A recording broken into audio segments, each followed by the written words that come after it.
Hello दोस्तों, आज हम लोग जेनेटिक्स का सेकेंड पार्ट पढ़ेंगे, जिसमें हम लोग सबसे पहले देखेंगे हाउ टू फॉर्म गैमीट।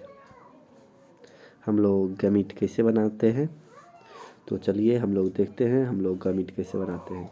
अगर हम एक टॉल प्लांट ले लिए, अगर इस टॉल प्लांट का हम लोग को गैमीट बनाना हो तो हम लोग को सिंपल से कुछ नहीं करना है। सिंपल से ये टी को अलग कर दीजिए, ये टी को अलग कर दीजिए।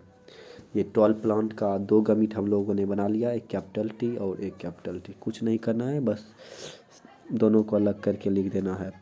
जैसे ये भी टॉल प्लांट है, इस टॉल प्लांट का हमको गैमीट बनाना हो तो ये टी को अलग लिख दीजिए और ये टी को अलग लिख दीजिए। हो गया गैमीट। गैमीट हम लोग बनाना सीख चुके हुए, लेकिन फिर भी एक और एग्जांपल हम लोग कर लेते हैं। ये शॉर्ट प्लांट है और ये शॉर्ट प्लांट का अगर हम लोग गैमीट बनाए तो वही करना है, दोनों टी को बस अलग करके लिख देना है। देखिए, सबसे पहले ये जो टी होता है, टी टॉलनेस के लिए होता है।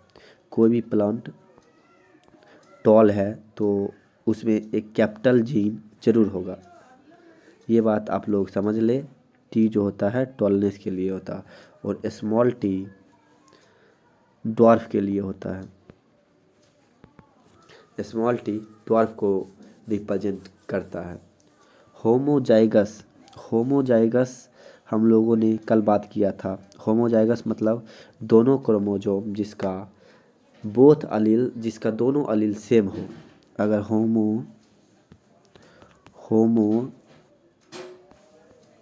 होमोजाइगस टॉल हम लोग बात करें, मतलब दोनों टॉल के लिए हम लोगों ने क्या बताया, टी टॉल के लिए हम लोग टी रिप्रेजेंट करते हैं।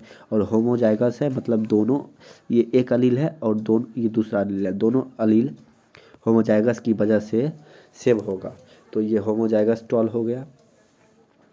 होमोजाइगस ड्वार्फ के लिए हम लोग क्या लिखेंगे, होमोजाइगस ड्वार्फ या शॉर्ट के लिए हम लोग क्या लिखेंगे। होमोजाइगस है तो एक अलील जो होगा, बोथ अलील सेम, हम लोगों ने पढ़ा था, तो दोनों अलील होमोजाइगस। शॉर्ट के लिए हम लोगों ने देख लिया। हेटेरोजाइगस के लिए मतलब दोनों अलील डिफरेंट हो। हेटेरोजाइगस के लिए दोनों अलील या तो एक कैपिटल लेंगे तो एक स्मॉल लेंगे, तो ये हेटेरोजाइगस प्लांट हो जाएगा।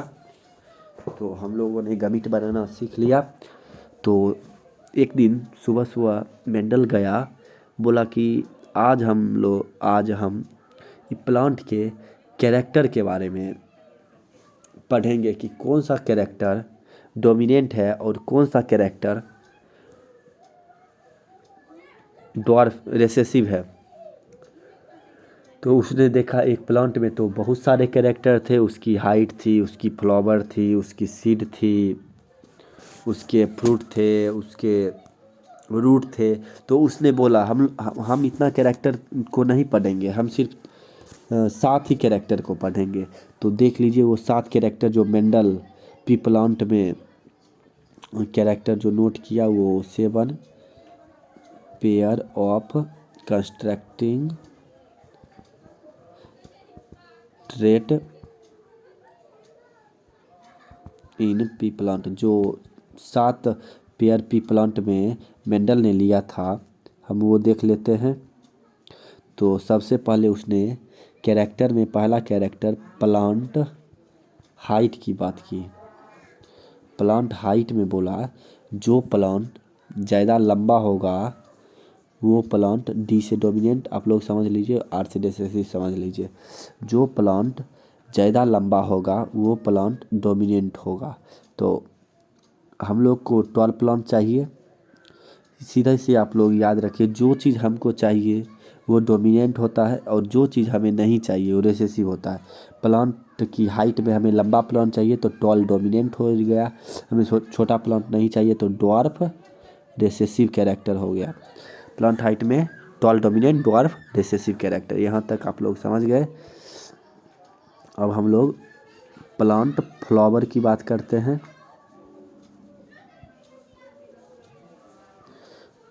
हम लोग प्लांट फ्लावर की बात करते हैं। प्लांट फ्लावर में उसने प्लांट फ्लावर को उसने दो चीज़ में बांट दिया। सबसे पहले प्लांट फ्लावर को उसने दो चीज़ में डिवाइड कर दिया, एक पोजीशन के आधार पर, एक कलर के आधार पर। देखिए प्लांट का जो प्लांट में जो फ्लावर लग रहे थे, फूल जो लग रहे थे, उसने देखा कि पोजीशन में हम लोग पहले सबसे पहले बात कर लेते हैं। उसने देखा कि प्लांट के फ्लावर दो जगह पे लग रहे हैं, एक एकदम एग्जाइल पोजीशन पे, एग्जाइल पोजीशन जो एकदम टॉप पे लगे, और टर्मिनल पोजीशन पे जो प्लांट के बीच या नीचे में लगे। तो हम लोग को जो फ्लावर टॉप पे लगता है वो फ्लावर हम लोग को चाहिए। तोड़ने में हम लोग को आसानी होती है, हैंड पिकिंग करने में आसानी होती है। तो डोमिनेंट कौन सा हो गया? Exile position. Exile position dominant हो गया प्लांट के फ्लावर के पोजीशन में, और terminal position TERMINAL terminal position recessive हो गया। यहाँ तक आप लोग समझ गए होंगे। और उसने जब प्लांट पोजीशन की बात हम लोगों ने कर ली, अब हम लोग कलर की बात करते हैं। तो उसने कलर में देखा जो फ्लावर का कलर था, जिस प्लांट में आप लोग देखिए, हम लोग को फ्लावर का कलर कैसे चाहिए? हम लोग को फ्लावर वाइट कलर का नहीं चाहिए, जो कलर थोड़ा देखने में अच्छा लगे। तो कलर में हम लोग बात करते हैं जो प्लांट, सीधी सी बात है, जो प्लांट अच्छा प्रोटीन बनाएगा, ठीक, जो प्लांट अच्छा प्रोटीन बनाएगा उसके फ्लावर का कलर उतना ही अच्छा होगा। तो अगर प्लांट प्रोटीन सही से बना रहा है तो वॉयलेट कलर आएगा, तो वॉयलेट कलर डोमिनेंट होगा। अगर प्लांट प्रोटीन नहीं बना रहा है तो उसमें वाइट कलर आएगा, तो वाइट कलर हम लोग के लिए रिसेसिव हो जाएगा। तो प्लांट फ्लावर में हम लोगों ने देख लिया पोजीशन के आधार पे और कलर के आधार पे कौन सा डोमिनेंट होगा, कौन सा रिसेसिव होगा। अब हम लोग बात करते हैं प्लांट के सीड के बारे में। प्लांट के सीड के बारे में उसने सीड पे उसने क्या देखा? सीड पे उसने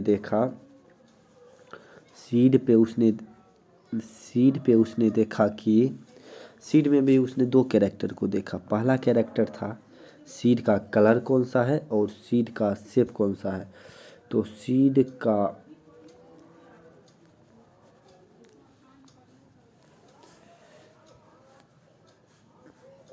का कलर उसने, सबसे पहले हम लोग कलर पे बात कर लेते हैं। सीड के कलर में उसने देखा, कलर जो हम लोग को सीड का कलर कैसा चाहिए? हम लोग को सीड का कलर ग्रीन चाहिए। यहाँ हम लोग के साथ धोखा हो गया। हम लोग को सीड का कलर डोमिनेंट में उसने बोला कि हम लोग को येलो डोमिनेंट होगा और ग्रीन रिसेसिव होगा। सीड में याद रखिएगा आप लोग, सीड के कलर में येलो डोमिनेंट और ग्रीन रिसेसिव। और शेप में सीड का शेप कैसा चाहिए? हम लोग जब मार्केट से पी प्लांट खरीदने जाएंगे तो पी प्लांट का सीड हम लोग कैसा खरीदेंगे? राउंड खरीदेंगे। तो राउंड जो हमको चाहिए वो राउंड डोमिनेंट होगा, रिंकल्ड रिसेसिव होगा। रिंकल्ड का हम लोग शेप देख लेते हैं। राउंड ये हो गया, रिंकल्ड ये हो गया। दवा पिचा पी, हम लोग दवा पिचा मटर को रिंकल्ड कहते हैं। रिंकल्ड मटर को रिंकल्ड नहीं कहते, उसके शेप को रिंकल्ड कहते हैं। तो हम लोग ने प्लांट के हाइट को देख लिया, प्लांट के फ्लावर में पोजीशन और कलर को देख लिया, और सीड में हम लोगों ने कलर और शेप को देख लिया। और अब हम लोग लास्ट उसके कैरेक्टर प्लांट के फ्रूट के बारे में देख लेते हैं। प्लांट का फ्रूट में भी उसने दो कैरेक्टर को देखा, एक कलर को और एक शेप को। दो कलर को हाँ, सबसे पहले हम लोग कलर की बात कर लेते हैं। कलर में हम लोग को प्लांट का फ्रूट, मार्केट गए हम लोग पी खरीदने, उसके फ्रूट में देखे तो हम लोग कौन सा कलर का खरीदेंगे? वो तो हम लोग ग्रीन कलर का खरीदेंगे तो ग्रीन डोमिनेंट हो जाएगा, येलो रिसेसिव हो जाएगा। ठीक, यहाँ आप लोग ये याद रखें। और शेप में हम लोग जाएंगे तो देखेंगे फ्रूट का शेप कैसा है। तो फ्रूट का शेप में हम लोग फूल डोमिनेंट में रखेंगे और कंस्ट्रक्टेड रिसेसिव में रखेंगे। देखिए फूल शेप ये हुआ, हम लोग गए ऐसे मटर एकदम पूरा इसमें भरा हुआ है, ये फूल शेप हो गया। और कंस्ट्रक्टेड शेप ये हो गया, ऐसे करके ये शेप फुल शेप हुआ और ये शेप कंस्ट्रक्टेड शेप हुआ। तो हम लोगों ने 7 pairs of the constructing trait in P plant जिस पे मेंडल स्टडी किया, हमने देख लिया उसमें क्या चीज़ डोमिनेंट है, क्या चीज़ रिसेसिव है। उसके बाद हम लोग थोड़ा सा पहले इमेसुकुलेशन के बारे में जान लेते हैं। इमेसुकुलेशन क्या होती है? इमेसुकुलेशन इमेसुकुलेशन क्या चीज़ है? इमेसुकुलेशन होता है, इसका सबसे पहले डिफिनीशन देख लेते हैं। रिमूव ऑफ एंथर या stamen from by sexual flower. Bisexual flower से एंथर या स्टेमेन को हम लोग निकाल देते हैं, काहे कि वो सेल्फ पॉलिनेशन नहीं करे। सेल्फ पॉलिनेशन को हम लोग प्रिवेंट करने के लिए एंथर को फ्लावर से निकाल देते हैं, तो इमेसुकुलेशन हो जाता है। इमेसुकुलेशन के करने के बाद ऐसा नहीं है कि सिर्फ उसी का पॉलन उसको पॉलिनेट करेगा, ऐसा तो कोई बात नहीं है। कोई दूसरा भी पॉलन आके उसको पॉलिनेट कर सकता है, फर्टिलाइज कर सकता है। तो उसके लिए हम लोग क्या करते हैं, बैगिंग कर देते हैं। बैगिंग क्या होती है? कवर दी फ्लावर, जिसमें हम लोग फ्लावर को कवर कर देते हैं टू प्रिवेंट फर्टिलाइजेशन को बचाने के लिए। वो फिर से फर्टिलाइज कोई दूसरा पॉलन उसको नहीं कर पाए, तो उसके लिए उसको कवर कर देते हैं। कवर हम लोग कर सकते हैं पॉलीथीन शीट से या प्लास्टिक शीट से, किसी चीज़ से हम लोग उसको कवर कर दिए, काहे कि उसको प्रिवेंट कर दिए, वो फर्टिलाइजेशन नहीं कर पाए। इसके बाद हम लोग देखते हैं इनहेरिटेंस ऑफ वन जीन।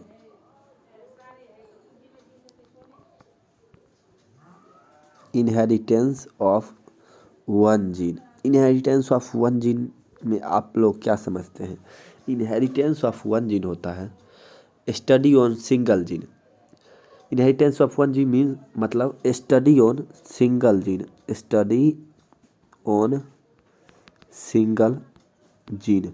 जब हम लोग एक ही कैरेक्टर के बारे में सिर्फ पढ़ते हैं, सिर्फ एक ही कैरेक्टर, या तो प्लांट लंबा है, उसके हाइट के कैरेक्टर को हम लोग सिर्फ पढ़ेंगे, या प्लांट या सीड का कलर कैसा है उसके एक ही कैरेक्टर के बारे में पढ़ेंगे, या सीड का शेप कैसा है, या फ्रूट, कोई एक ही कैरेक्टर को एक बार में हम लोग स्टडी करते हैं।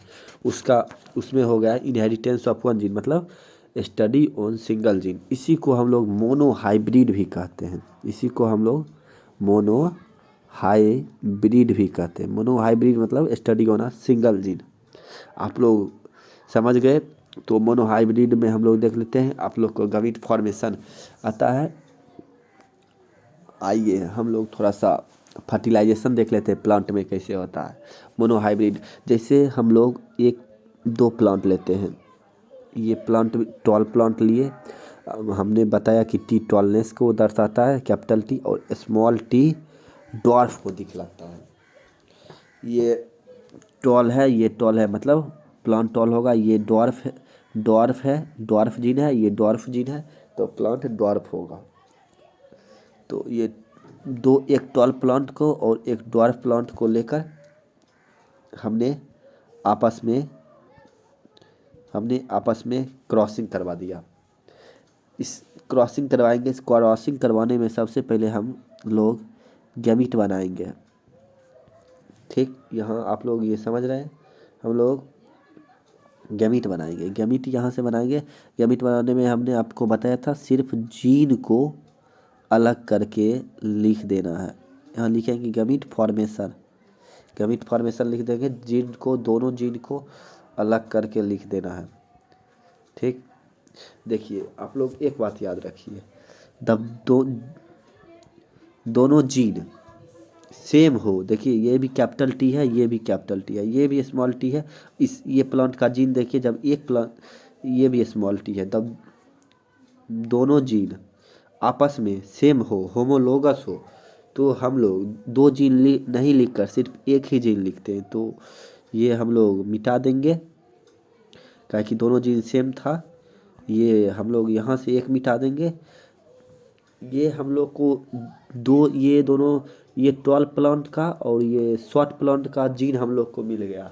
अब जीन को आपस में हम लोग फ्यूज करवा के F1 जनरेशन जनरेट करेंगे। तो वो एक जीन ये आया था 12 प्लांट का, और शॉर्ट प्लांट का ये जीन आया था, इसको हम लोग आपस में फ्यूज करवाएंगे। तो हम लोग के पास आएगा कैपिटल टी स्मॉल टी नाम का एक प्लांट।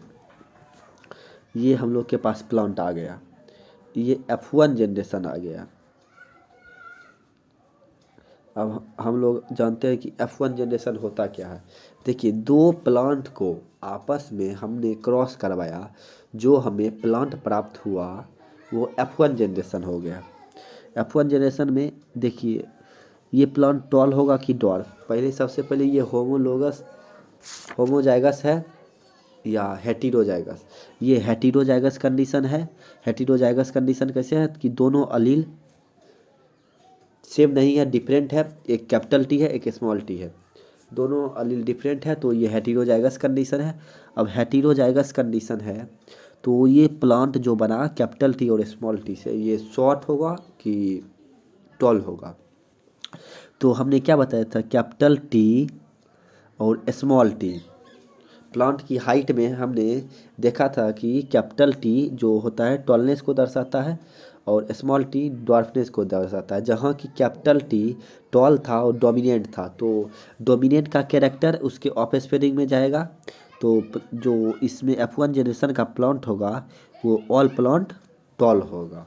यहाँ तक हम लोगों ने समझ लिया कि F1 जनरेशन, हम लोग F1 जनरेशन को हम लोग निकालना सीख गए। किसी भी अगर हम लोग को दो प्लांट दे दे और उसका F1 जनरेशन पूछे तो हम लोग क्या करेंगे, सबसे पहले दोनों प्लांट का गमिट बनाएंगे। गमिट बनाने के लिए दोनों अलील्स को हम लोग अलग अलग लिख देंगे। अलग अलग लिख के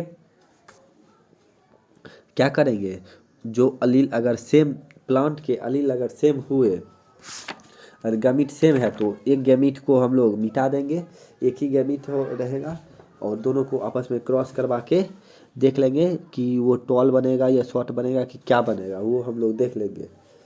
ठीक, उसके बाद F2 जनरेशन क्या होती है, F2 जनरेशन क्या होती है पहले देख लेते हैं, उसके बाद F2 जनरेशन हम लोग निकालना सीखेंगे।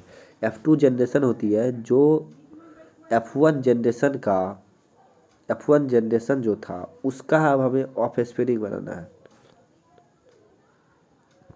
मतलब उसके हमें बच्चे चाहिए। F1 जनरेशन के हमें जो बच्चे चाहिए, पहले प्लांट हमने लिया, उसका F1 जनरेशन निकाला, मतलब प्लांट के बच्चे को निकाला। अब ये जो प्लांट के जो बच्चे थे, अब उनका हमें बच्चा चाहिए, वो हमें F2 जनरेशन हो गया। अब F2 जनरेशन आप लोग समझ गए क्या होता है। अब F2 जनरेशन हम लोग निकालेंगे कैसे, F2 जनरेशन देखिए हम लोग कैसे निकालेंगे। देखिए F2 जनरेशन में जो F1 जनरेशन जो आया था, हमें उसी को आपस में क्रॉस करवा देंगे। F1 को वही आपस में क्रॉस करवा देंगे। F1 जनरेशन का आपस में क्रॉस करवाना क्या कहलाता है, इस प्रोसेस को हम लोग क्या कहते हैं, सेल्फिंग कहते हैं। F1 जनरेशन को आपस में ही क्रॉस करवाना सेल्फिंग प्रोसेस कहलाता है। मतलब सेल्फिंग मतलब सेल्फ फर्टिलाइजेशन, आपस में ही फर्टिलाइजेशन करवा देंगे। तो देखते हैं F2 जनरेशन हम लोग निकालते हैं। F2 जनरेशन लिखते हैं।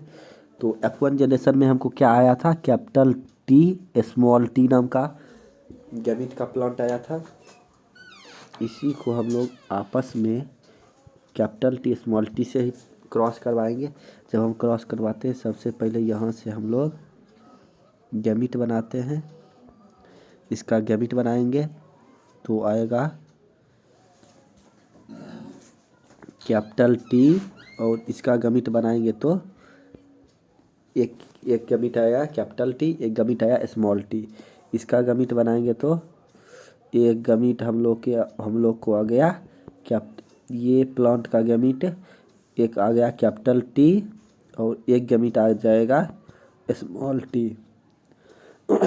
हम लोगों ने दोनों प्लांट का गैमिट बना लिया है।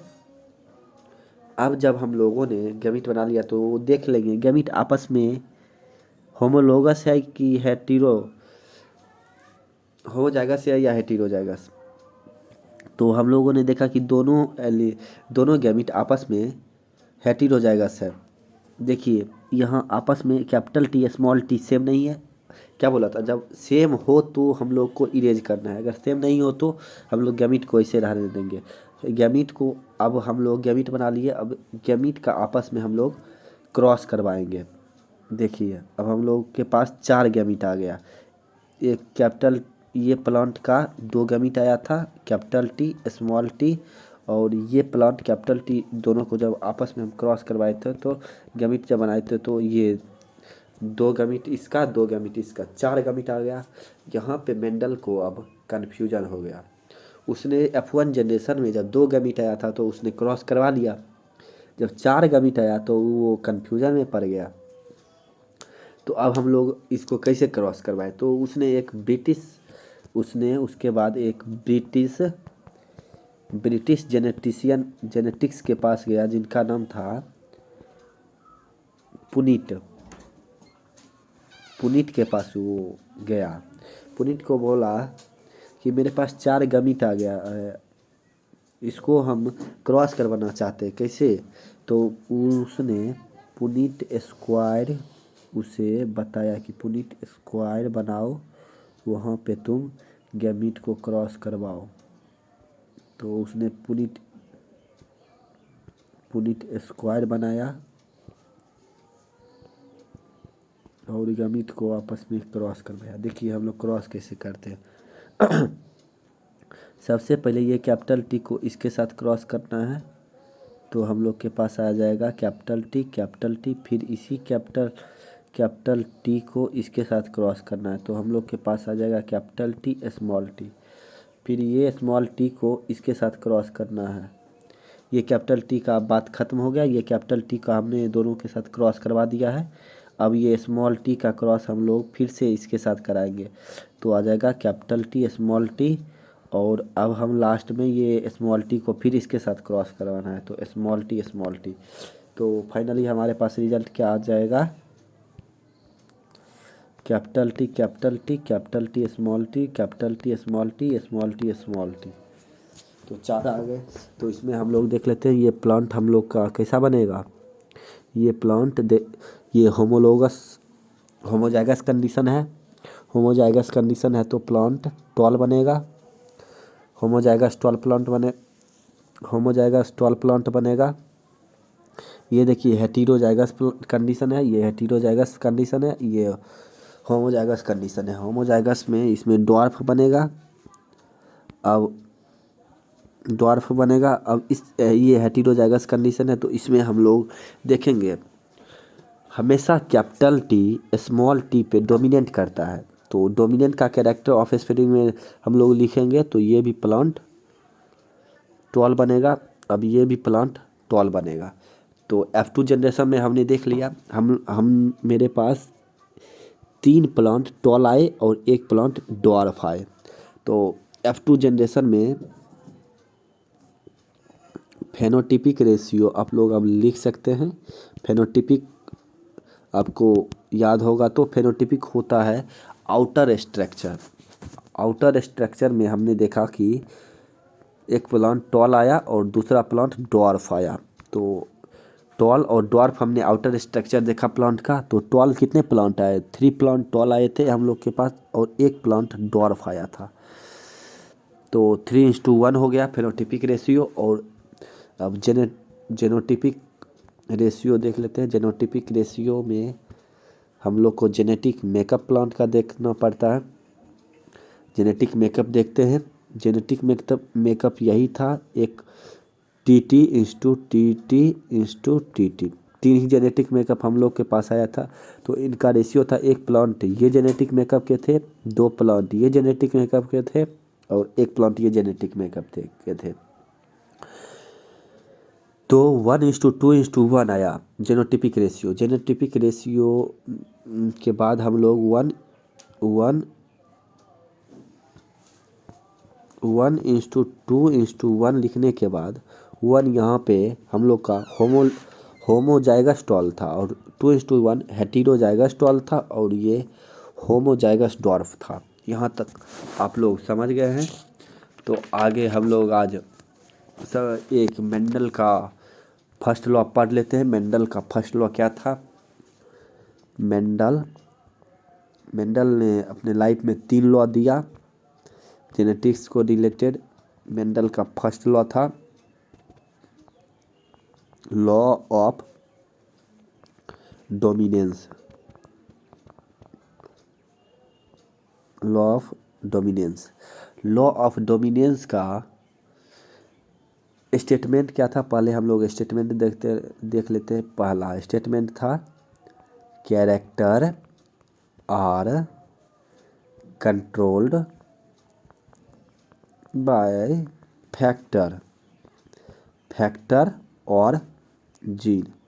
जो भी कैरेक्टर पेरेंट्स से ऑफस्प्रिंग में जाएगा तो वो कैरेक्टर को कोई कंट्रोल करेगा। वो कोई कंट्रोल करने वाला को या तो उसको क्या कहेंगे? जीन कहेंगे। कोई भी उस कैरेक्टर को कंट्रोल करेगा, कंट्रोल करने वाले यूनिट को हम लोग फैक्टर या जीन कहेंगे। उसने दूसरा पॉइंट दिया factor occur in pair. Factor जो होता है मतलब जीन पेयर में अकर होता है। हम लोग जानते हैं कोई भी ह्यूमन बॉडी में 2n=46 क्रोमोसोम होता है। तो 23 पेयर मदर से आता है और 23 पेयर फादर से। तो ये 23 पेयर जो होते हैं क्रोमोसोम हमेशा एक क्रोमोसोम फादर वाला, एक क्रोमोसोम मदर वाला पेयर में रहते हैं। एक क्रोमोसोम फादर वाला, एक क्रोमोसोम मदर वाला, ऐसे करके हम लोग के पास 23 पेयर बनते हैं। तो ये जो होता है जीन जो होता है हमेशा पेयर में रहता है। सेकेंड स्टेटमेंट उसका यही था फर्स्ट लॉ का। तो उसका जो थर्ड स्टेटमेंट था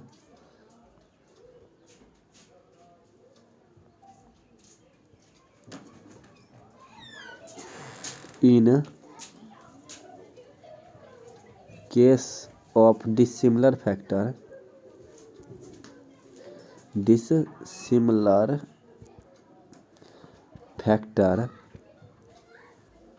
वन फैक्टर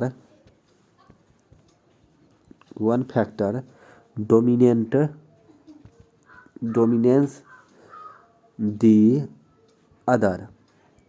देखिए जब हेटेरोजाइगस कंडीशन होगा, देखिए होमोलोगस कंडीशन में क्या होगा? होमोलोगस कंडीशन में दोनों अपना कैरेक्टर शो करेगा, दोनों अलील अपना कैरेक्टर शो करेगा, और फिर भी प्लांट टॉल ही होगा।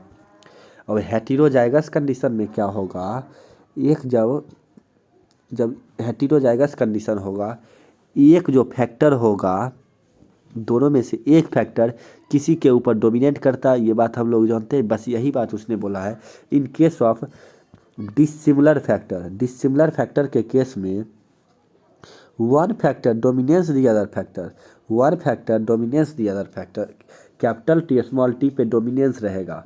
यही बात उसने स्टेटमेंट में बोला है। तो मेंडल का फर्स्ट लॉ यहीं पे समाप्त होता है। अब हम लोग मेंडल के सेकेंड लॉ से पहले हम लोग अब थोड़ा सा टेस्ट क्रॉस, बैक क्रॉस, ये सब जान लेंगे। टेस्ट क्रॉस आज ही देख लेते हैं। अगले लेक्चर में हम लोग एक्सेप्शन देख लेंगे मेंडल के फर्स्ट लॉ का। टेस्ट क्रॉस क्या होता है? टेस्ट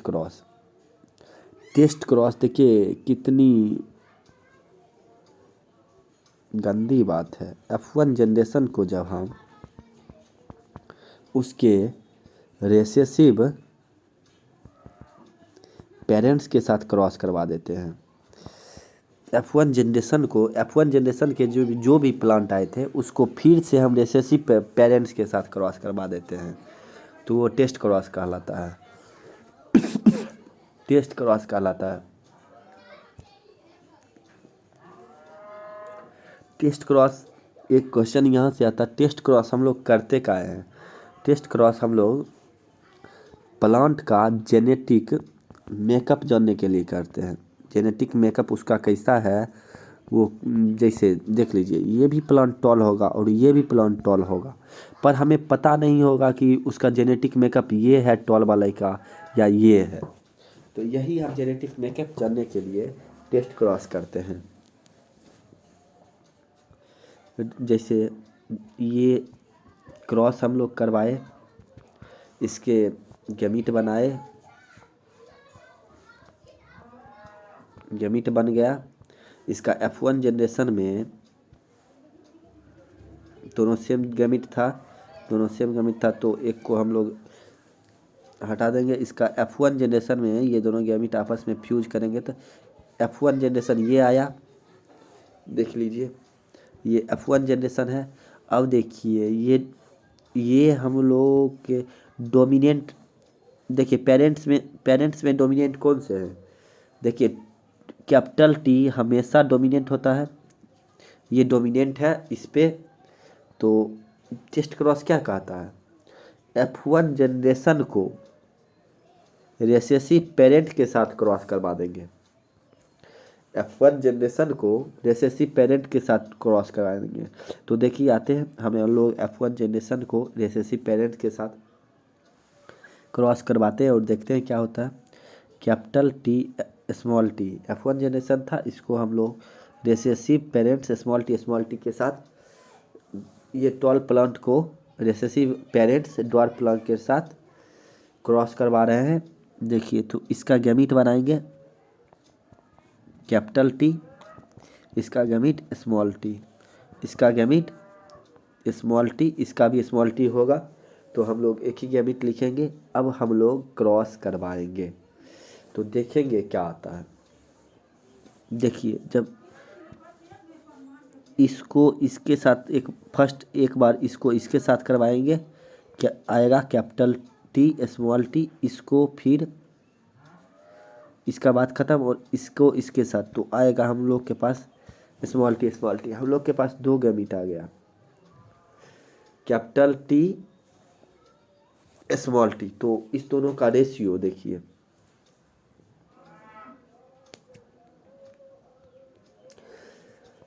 ये प्लांट भी, ये टॉल है, ये डॉर्फ है। जब हम लोग को ये टॉल कितने आएंगे, ये अगर गैमीट रहता टॉल हम 1:, एक टॉल आया एक डॉर्फ आया, टॉल और डॉर्फ का रेशियो कितना आया? 1:1। जब 1:1 आ जाएगा तो तब in this case heterozygous tall होगा। हेटेरोजाइगस टॉल जब 1, देखिए टॉल रेशियो डॉर्फ का जब रेशियो 1:1 आ जाए, इन दिस केस में हेटेरोजाइगस टॉल होगा प्लांट, हेटेरोजाइगस टॉल होगा। हेटेरोजाइगस टॉल कौन सा होगा? F1 जनरेशन का प्लांट। तो F1 जनरेशन का प्लांट हेटेरोजाइगस टॉल मतलब कैपिटल T स्मॉल t वाला प्लांट हमने लिया होगा। तो आप लोग समझ गए टेस्ट क्रॉस क्या होता है। F1 जनरेशन को रिसेसिव पेरेंट्स के साथ क्रॉस करवा देंगे, टेस्ट क्रॉस कहलाता है। अब इसी में एक बैक क्रॉस भी आता है। अब बैक क्रॉस हम लोग किसको कहते हैं? F1 जनरेशन को किसी भी पेरेंट्स के साथ, या तो डोमिनेंट पेरेंट या रिसेसिव पेरेंट्स के साथ क्रॉस करवा दिए। इसमें कोई निश्चित नहीं है कि हम लोग रिसेसिव पेरेंट या डोमिनेंट पेरेंट्स के साथ ही क्रॉस करवाएंगे। तो बैक क्रॉस आप लोगों ने समझ लिया। F1 जनरेशन को हम किसी भी पेरेंट्स के साथ क्रॉस करवा दिए, बैक क्रॉस हो गया। टेस्ट क्रॉस F1 जनरेशन को जब हम रिसेसिव पेरेंट्स के साथ ही क्रॉस करवाएंगे तो उसको बैक क्रॉस कहते हैं। Test cross is a type of the back cross. Back cross का ही एक टाइप है टेस्ट क्रॉस। यहाँ तक आप लोग समझ गए। और हम लोग अगले लेक्चर में अब देखेंगे एक्सेप्शन फर्स्ट लॉ का, उसके बाद सेकेंड लॉ का एक्सेप्शन, सेकेंड लॉ का एक्सेप्शन नहीं है, थर्ड लॉ, और थर्ड लॉ का एक्सेप्शन, ये हम लोग देख लेंगे।